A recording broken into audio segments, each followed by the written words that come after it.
So, ayan mga master, we're back. Laks. At ayan po mga master. Nandito na naman tayo sa ating channel. Good morning sa inyo lahat. Welcome back sa ating channel. At meron na po tayong pick up agad. Dalawa. Same ano lang. Same client lang yung pick up natin. Pero maganda to mga master kasi papuntang Cainta at saka papuntang Taytay. At yung dideliveran natin same lang din. No? Same pick up, same deliver. Twice na natin to na deliveran. At yung pick up natin is pangatlong pick up na natin to sa kanya. Mga mga food supplements. Ayan. So papunta po tayo ngayong Taytay at Cainta. At syempre bago tayo mag-umpisa, gusto ko muna magpasalamat sa lahat ng ating mga subscribers dyan, sa mga viewers natin sa walang sawang pagsuporta. Medyo madalang na tayo mag-upload ngayon sa ating Lalamove serye dahil po medyo nagiging busy tayo sa isa nating content sa Marilaki. Ayan, pero may mga biyahe tayo hindi lang na-upload. Iba. So hindi ko lang alam kung ma-upload natin tong isa na to. Alright, so pagas muna ako and then diretso na tayo sa ating sa ating pick up point. Yung aso, mahabol yata sa inyo. Hindi mo ba aso yun? Kawawa naman, baka masagasaan. Habang papagas pa tayo mo, master. Medyo malalayo pa yung pick up natin. So sa mga nagtatanong, ito po yung booking natin ngayon. Para malaman nila kung gaano kalayo, no? Paranaque, Taytay, 234. Tapos Paranaque, Cainta, 174. Ang layo niyan is from Taytay siguro. Nasa 29 kilometers simula rito sa pwesto natin. So yun. Medyo mataas yung nakuha natin ngayon kahit papaano. Yung natin, dalawa nating pick up dito sa Paranaque. Mga supplementong pipick upin natin mga master. Let's go, let's go, let's go. Sana tayo ngayon, makachamba tayo ng magandang mga booking. Okay. So ayan mga master, nandito na po tayo sa ating sa ating pick up point. Ayan, konti na lang. First natin to, first and second pick up, same person. Tingin ko itong Lalamove isa rin to pang ilang pick up ko na to sa'yo Nagulat ako sabi ko nagbago yung pwesto. Dinoble check ko, sabi ko ba't mali? Doon sana ako pupunta sa kabila. Sabi ko baka nagkamali lang. Buti na lang. Sige, tirahin na natin yan. Oo. Ito, nga ulit? Ito yung sisingilin ko. Buhulin ko lang para hindi ko makalimutan. Taytay to. Sige. Taytay yung orange Sige. Okay. Dalawa naman sila. Cainta lang at saka Taytay, no? Sige, boss. So let's go mga master. Ang unahin natin pick upin. Ang unahin natin i-drop off is yung yung Cainta bago Taytay. Kasi mas mas malapit. Moonwalk. Kaka-pick up lang natin dun sa ating parcel. Dalawa. Papuntang Taytay at Cainta. So i-deliver muna natin tong isa yung sa Cainta bago tayo hindi, pwede rin kahit unahin na natin pala yung Taytay bago tayo magka-Cainta. Kasi C6 naman yung daan natin So unahin natin yung Taytay kasi mahirap pag na-stuck tayo sa Taytay. Malalaki yung mga parcel dyan. So Cainta tayo. Last drop off natin yung Cainta pala. Okay, so diretso tayo ng C6 mga master. Yun ang natin, ruta natin ngayon. So ayan mga master, nandito na tayo sa may papasok na tayo ng C6. Ayan, so mayroon ako napanood na video kanina pag gising ko pala, nakalimutan ko na sabihin sa inyo kanina. Pero ito related to sa sa sobrang baba ng fare Hindi lang sila Lalamove ang umiiyak sa pababaan ng fare. Pati na rin yung ibang mga courier service, especially yung Grab, di ba? Yung sa Grab, yung alam niyo yun, di ba? Yung sa mga sasakyan, yung may kotse. Basta yun na yun. Di ba? Grab taxi ba yun? Basta. So umiiyak yung ibang driver doon dahil imagine niyo Ang mahal ng ano ang mahal ng gasolina, maintenance. Tapos meron pa pala silang mga fare doon na 60 pesos, mga ganun. Tapos 91, 90 something. Eh yung napanood ko 91 ang fare. Tapos ang malupit na ito, mga master, 4 ang sasakay. Grabe, no? Sobrang sabi nung driver, di naman siya nagiging iyakin, pero naiiyak siya sa nangyayari dahil imagine niyo naman 4 na pasahero, 91 pesos. 'Di ba? Tapos napaka-traffic pa. Talo talaga sila doon, mga master. So, alam niyo, nangyayari talaga 'to, no? Depende na lang talaga sa sa pagkakataon. Hindi naman sa lahat ng oras ganon, pero talagang nangyayari talaga. Kagaya kahapon, same same pick up at saka same drop off tayo last time, pero ang laki nung diferensya nung fare. 158 at saka 219, di ba? Kahapon 'yon, mga master. Hindi ko pa na-edit eh. So, ganon. Kaya sinasabi ko nga dun sa mga natin, sa ibang viewers natin o yung ibang mga baguhan, talagang kailangan maging madiskarte ka sa pagpili ng booking, mga master. Kasi ang talo kasi dito sa kalsada, tayo pa rin, yung mga driver, yung mga lahat, yung may-ari ng sasakyan. Alam nyo kung bakit? Kasi sa atin ang lahat gasolina, diba? Pagod, maintenance ng sasakyan, sa atin lahat. Ngayon, kung tayo po ay pipili ng mga booking na palugi, talagang linalagay lang natin yung sarili natin sa hindi maganda. Imbis na napakababa ng fare, tas magpapatalo pa tayo, di ba? Talo lalo kasi si Lala Move, si Grab, o sino man mga diyan. Wala namang maintenance sa sasakyan natin yan eh. Up lang naman sila eh. Pasahod sa kanila sa dun sa mga tao nila, di ba? Yun lang naman ang nila eh. Pero tayo yung naghihirap sa kalsada, di ba? Lahat pag na-disgrasya nga, wala naman silang sagutin sa tayo pa rin eh. Kaya maging po tayo, maging matalino tayo sa pagpili ng mga booking, no? At depende sa ruta na pupuntahan mo, master. Tingnan mo mabuti yung yung mga fare. Huwag ka basta-bastang kukuha. Huwag kayo masilaw sa mga na yan, mga booking na yan. Tingnan nyo mabuti kung kikita kayo. Kaya po ako, mga master, maselan ako sa booking. Hindi ako basta-basta kumukuha ng mga booking na alam kong talo ako, di ba? Di bali ng konti yung booking natin, basta panalo. Kaysa naman marami tayong booking, talo tayo sa pagod, talo tayo sa gasolina, di ba? Ganun din, useless lang din. Kung mapapansin nyo po, ako kumukuha lang ako ng mga, marami na ngayong 6 no? 6 na booking, marami na yon. Kadalasan po tayo 4, 5, ganun lang talaga. 6, yan. Pag sumobrang 7, 8, o kaya hanggang 9, yun yung mga short ride booking na lang, yung pandagdag na lang. So yun, nagkakataon lang naman yun na napipilitan lang din ako pumili kasi malapit lang sa amin. Pero kung kuha ng booking para kumita, hindi po, mga master. Kasi nakikita ko yung yung takbo ng biyahe. Pinag-aaralan ko din po. Talo talaga kapag gano'n ang fare. Kaya wag po tayong basta-basta kuha ng booking. Yan, paalala ko lang din naman sa iba. Basta ako kumita na ako ng may tatabi na akong 400, 500 pesos, okay na ako doon, mga master. Basta makapagtabi na ako ng 500 sa every biyahe ko, masaya na ako doon. Importante meron tayo na itatabi. Kesa naman susunugin mo pa yung kinikita mo, no? Ay kikitain mo dun sa sa gasolina. Tapos at the end of the day, talo ka sa top up, talo ka sa gasolina, kala mo lang may kita ka. Pero wala. 'Di ba? So 'yun, mag-compute din tayo.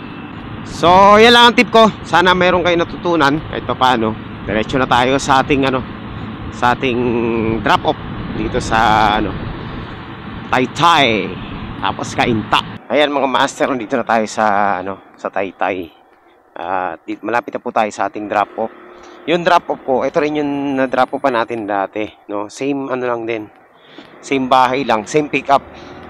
Tapos yung isa nating drop off, pareho lang din. Dito po sa Taytay mga master, sa mga hindi nakakaalam. Halos po lahat, karamihan ng mga negosyo dito, puro tela. Textile, ayan, fabric textile. Good morning po, sa Lalamove po ito, ma'am. Nandito na po ako, ma'am, sa tapat. Nandito na po, ma'am. Prepare exact amount lang po, ma'am, 234. So pangalawang deliver na natin to dito kay ma'am, kaya. So ayan, 'di ba? Mas maganda yung ganyan. Cash. Sabihin mo na sa kanila para sigurado na. Sobra ka, ma'am. Teka, tingnan, may sukli pa ako. Sukli ako ng 6 pesos. Okay, so let's go to our next drop off.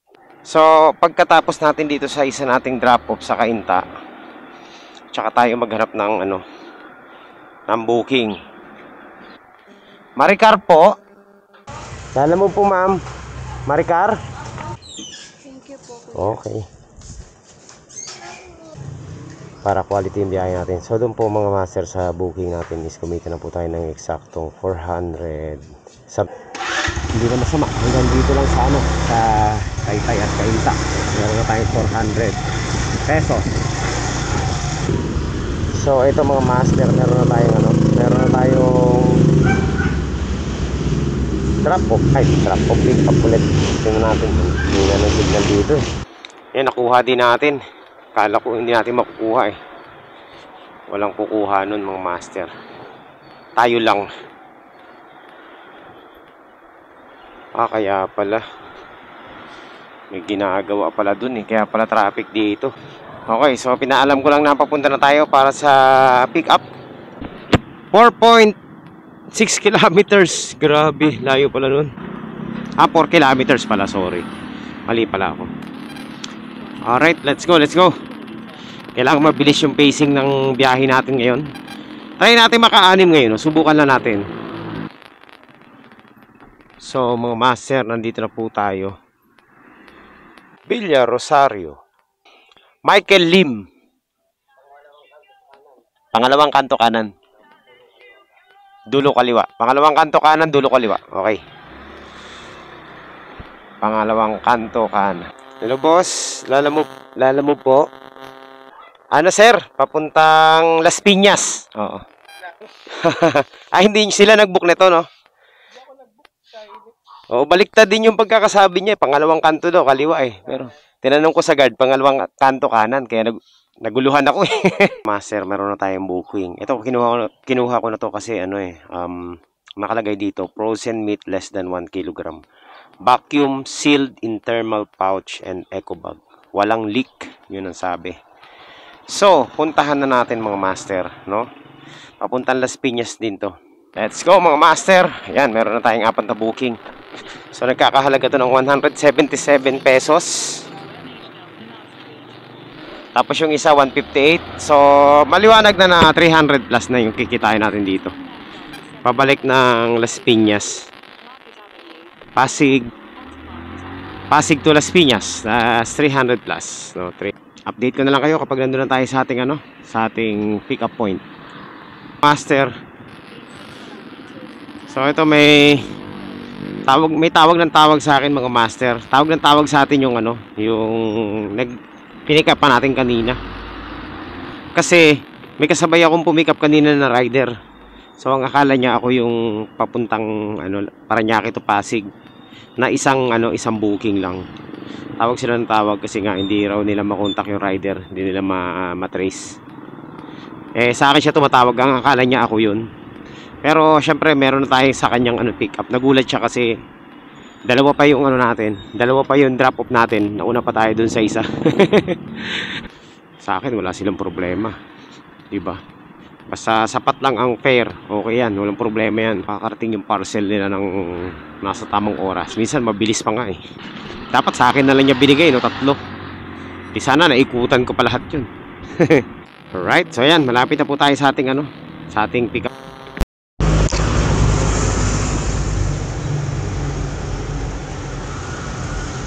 Hello po, good morning po. Nandito na po ako sa may guard house po. Ayun, yan. Sige sir. Sige. Las Piñas to sir, no? Okay, let's go. Ayan, so bibilisan natin to mga master para walang reklamuhan. Wala rin naman tayo na magagawa kasi ano na tayo, fully book na tayo. Alright, so update ko na lang kayo kapag nandun na tayo sa ating drop off point. Okay, ayan, nandito na po tayo sa C5 mga master. Buti na lang maganda yung shortcut natin kanina, walang traffic. Medyo mabilis-bilis yung biyahe natin. Ewan ko lang dito sa may ano, service road, no? Ayan mga master, ito na ang malupit dito. Traffic na. Kaya dito lang tayo, pila lang tayo dito. Sobrang init eh. Nagbuhol-buhol na. Ano na yan? May traffic enforcer naman pero buhol-buhol. Ayusin nyo kasi. So ayan mga master, nandito na po tayo sa ating ano, sa ating drop off. Saan kaya to banda? Tingin ko dito to eh. Sa dulo may red na gate. Hello sir, sa alam mo po ito, ako po yung pumikap kanina dyan. Sir, pa kung may contact po kayo sa kanya sa ano, kahit sa Facebook. Hindi ko po kasi siya matawagan eh. Nandito na po ako sa ano nila. Nandito na mismo sa ano, sa location. Sige boss, ano na lang sa kanya, pa-contact na lang po. So yan, waiting na lang tayo mga master. 157 to. Ayun. Ano lang boss, 157 lang to. 157. Hindi naman ako siningil yan. May bayad ba? Mayroon. Baka paglabas, no? Singilin ako. Bali, 167 lahat. Natabunan kasi ako nung ano eh. Alright, so punta na po tayo sa isa nating drop off. Mga master, nandito na tayo sa Las Piñas. Na-drop off na natin yung isa. Tapos meron pa tayong isang i-drop off dito sa BF. Ang oras po ay alas 12 ng ano, ng tanghali. So, medyo maaga pa tayo, nakaka-4 na booking na tayo mga master. Pwede pa tayong kumuha ng kahit 2 booking, no? Pero titingnan natin yung oras natin. Uwi kaya muna ako, nagugutom ako eh. Kain muna tayo, no? So i-drop off na natin muna to, tapos tingnan natin kung makakaano tayo. Uwi muna tayo, tapos balik na lang tayo mamaya-maya. So nandito na po tayo mga master, Block 4 Lot 8. Hello po, ma'am, ano po, Lalamove delivery po. Block 4 Lot 8A. Nandito na po ako ma'am sa tapat po. Sige po.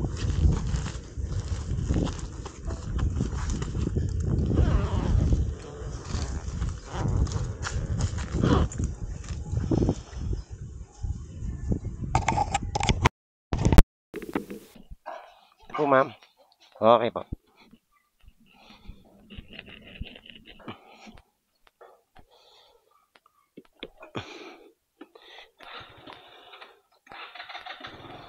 Alright, so yun mga master. Grabe no. Napakaliit na karne. Tapos galing pa ng ano, Pasig, diniliver lang dito. Ang layo. Kung dito na lang sila bumili no, di pa sila doble gastos. Anyway, sige. So yan po mga master, nakumpleto na natin yung 4 na booking. Uwi muna tayo, tapos kain muna tayo. Tapos balik tayo mamaya. Pag ito wala nang kadugtong, ibig sabihin nun tinamad na naman tayo. Pero sana makabalik pa tayo, no? Makakuha pa tayo.